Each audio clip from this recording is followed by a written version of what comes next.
அமரேந்திர பாகுபலியாகிய நான்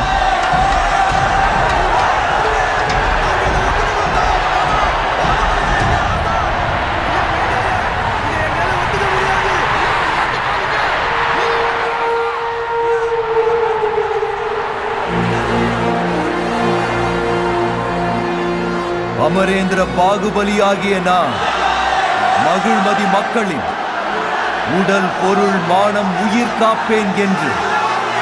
மகாராஜா பல்வாள் தேவரின் படைத்தலைவனாக பதவி ஏற்று அச்சமின்றி பாகுபாடின்றி அறத்தை நிலைநாட்ட உயிர் தியாகம் செய்யவும் தயங்க மாட்டேன் என்று ராஜமாதா சிவகாமி தேவியின் சாட்சியாக இன்று பிரமாணம் செய்கிறேன்.